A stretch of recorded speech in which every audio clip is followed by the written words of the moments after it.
আমাদের 495টি উপজেলায় আমরা 495 জন ক্রীড়া শিক্ষক ক্রীড়া অফিসার হিসেবে আমরা পদ সৃজন করবো এবং তাদেরকে আমরা নিয়োগ দিব। পাশাপাশি আমাদের যেহেতু চতুর্থ শ্রেণী থেকে 5টি বা 6টি খেলাকে আমরা বাধ্যতামূলক করতে যাচ্ছি, সেই ক্ষেত্রে আমরা প্রথম পর্যায়ে আমাদের প্রায় স্কুল বা প্রতিষ্ঠান রয়েছে 1,48,000-এর উপরে। তা আমাদের এত ক্রীড়াবিদ বা এত সাবেক খেলোয়াড় নেই যে তাদেরকে আমরা ক্রীড়া শিক্ষক হিসেবে নিয়োগ দিতে পারবো।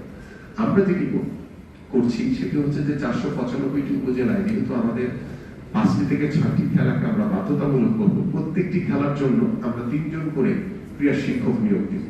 এই ক্ষেত্রে হবে কি, যেমন আমি যখন প্লেয়ার ছিলাম আমি দেখেছি যে আমাদের সাথে অনেক খেলোয়াড়রাই তারা খেলা ছেড়ে দেওয়ার পরে হতাশাগ্রস্ত হয়ে গেছে।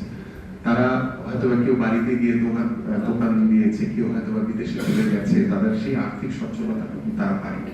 আমরা এই জায়গাটাতে যেটি চিন্তা করেছি, আমাদের মাননীয় প্রধানমন্ত্রী চিন্তা করেছেন যে খেলা ছেড়ে দেওয়ার পরে যাতে আমাদের সাবেক খেলোয়াড়রা তারা যাতে একটি কর্মসংস্থানের রাস্তা তৈরি হয়। আমরা সেই খেলোয়াড়দেরকে অগ্রাধিকার ভিত্তিতে আমরা সেই ক্রীড়া শিক্ষক হিসেবে বিভিন্ন প্রতিষ্ঠান আমরা নিয়োগ দিব।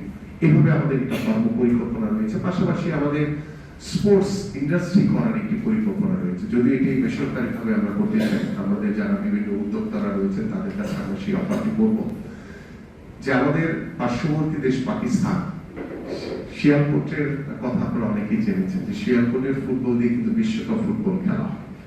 শিয়ালকোটের সেই ক্রিকেট ব্যাট দিয়ে কিন্তু বিশ্বকাপ ক্রিকেট খেলা হয়।